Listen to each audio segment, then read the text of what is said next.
નમસ્કાર ration card ધારક મિત્રો, નવા નિયમો આવી ગયા છે। રેશન કાર્ડ છે તો મફત અનાજ મળશે, 1000 રૂપિયાનો હપ્તો પણ મળશે અને ગુજરાતના તમામ લોકોને આ લાભ મળશે। તો રેશન કાર્ડ દીઠ છે એ સરકાર દ્વારા સહાય આપવામાં આવે છે, જાહેરાત કરી દેવામાં આવી છે। 2028 સુધી જે મફત અનાજ આપવામાં આવશે એ અંગેની પણ જાહેરાત છે, પરંતુ એ પહેલાં 2 થી 3 એવા સમાચાર છે જે તમારે ખૂબ જ જાણવા અગત્ય અને મહત્ત્વપૂર્ણ છે। કારણ કે હવે મિત્રો રેશન કાર્ડના જે અનાજમાં 10 નવા નિયમો ફેરફાર થઈ ગયા છે। મફત અનાજ કાઢવા અથવા તો મફત અનાજ આપવા માટે પણ 2 થી 3 સ્ટેપ ફોલો કરવા પડશે, પ્રોસેસ કરવી પડશે અને 1000 રૂપિયાનો હપ્તો પણ આપવામાં આવે છે રેશન કાર્ડ દીઠ। તો એવા પણ મેસેજ વાયરલ થઈ રહ્યા છે।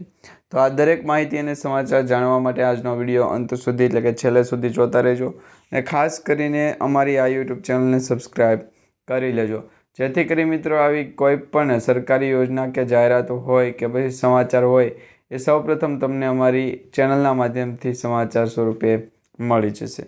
હવે મિત્રો રેશન કાર્ડ જો તમારી પાસે છે તો એમાં કેવાયસી કરાવવું ફરજિયાત છે। તમારી પાસે રેશન કાર્ડ છે તો એને કેવાયસી કરાવી લો। રેશન કાર્ડ ન હોય તો તમે પાત્ર છો કે નહીં એ તમે ચેક કરી અને રેશન કાર્ડ બનાવી લેજો। અને દર મહિને મફત અનાજ પણ આપવામાં આવે છે। વાસ્તવમાં મિત્રો ભારત સરકારની ઘણી યોજનાઓ ચાલે છે, જેમાંથી એક અંત્યોદય યોજના છે અને જે હેઠળ પાત્ર લોકોને મફત અનાજની સુવિધા પૂરી પાડવામાં આવે છે। આ દરમિયાન મિત્રો રાશન કાર્ડ ધારકોને એક કામ કરવું પડતું હોય છે અને જો આ કામ નથી કરતા તો એમને જે અનાજ મળવામાં સમસ્યા થાય એમાં મુશ્કેલી પણ વધી શકે। તમે પણ રેશન કાર્ડ દીઠ છે મફત અનાજનો લાભ લેતા હોય તો દરેક સમાચાર છે એ ખાસ જાણી લેજો। હવે મિત્રો તમને જણાવી દઈએ તો રેશન કાર્ડ અંતર્ગત તમે કેવાયસી કરાવો છો તો તમને સરકારી યોજનાઓનો લાભ મળે છે, એટલે કે દરેક અનાજ અંતર્ગત સરકારી જે લાભ આપવામાં આવે રેશન કાર્ડના એ તમને મળે છે।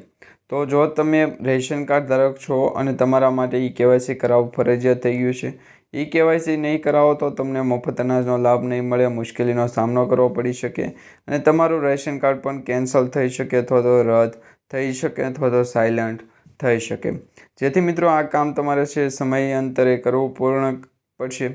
જેમાં કેવાયસી શા માટે ફરજિયાત છે તો તમને જણાવી દઈએ કે સરકારે જાહેરાત કરેલી જે વિતરણ વ્યવસ્થા એટલે કે PDS છે એના હેઠળ અંત્યોદય અને પ્રાથમિકતા ધરાવતા પરિવારોને સસ્તા દરે અનાજ પૂરું પાડવામાં આવશે। પરંતુ ઘણા અયોગ્ય રીતે લોકો લાભ લઈ જતા હોય છે અથવા તો ખોટું બોલીને પણ અનાજ છે એ બીજાનું લઈ જતા હોય, તો એવા લોકોને છે એ કાયદેસરની કાર્યવાહી કરવા માટે અને એ લોકોને છેતરી ન જાય દરેક લોકો ગરીબોને, એ હેતુથી સરકાર દ્વારા આ યોજના બનાવવામાં આવી છે। હવે મિત્રો આજના વિડીયોમાં આપણે છે એ જાણીશું કે રેશન કાર્ડ અંતર્ગત કેવાયસી કઈ રીતના કરવું અને આ રેશન કાર્ડ અંતર્ગત જે કેવાયસી કરાવવામાં આવે છે એ માન્ય ગણવામાં આવે છે કે નહીં। તો તમને જણાવી દઈએ કે રેશન કાર્ડ અંતર્ગત જે કેવાયસી કરાવવાનું ઓપ્શન આપવામાં આવે માય રેશન 2.0 નામનું એપ્લિકેશન અને ફેસ ઓથેન્ટિકેશન RDE નામની જે આધાર કાર્ડની વેબસાઇટ છે ઓફિશિયલી એ વેબસાઇટ ડાઉનલોડ કરવાની છે।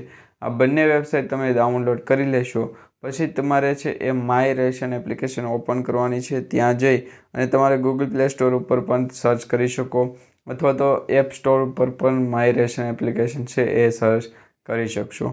હવે આ માય રેશન એપ્લિકેશન મિત્રો ઇન્સ્ટોલ થઈ જાય ત્યારબાદ તમારે ફેમિલી ડિટેલ ઉપર સિલેક્ટ કરવાનું છે, મોબાઈલ નંબરથી OTP જનરેટ કરાવવાનો છે। આટલા સ્ટેપ ફોલો થઈ જાય એટલે તમારે આ જે રેશન કાર્ડ છે એ રેશન કાર્ડ દીઠ જેટલા પણ સભ્યોના નામ છે એ સભ્યોને સાથે રાખવાના છે અને એમના કેપ્ચર તરીકે એટલે કે જે સેલ્ફી પાડવામાં આવે છે સેલ્ફીના માધ્યમથી તમે આધાર ફેસ ઓથેન્ટિકેશન કરાવી લેજો અને તમારા દરેક જે અપડેટ છે એ તમે ચેક કરાવી લેજો।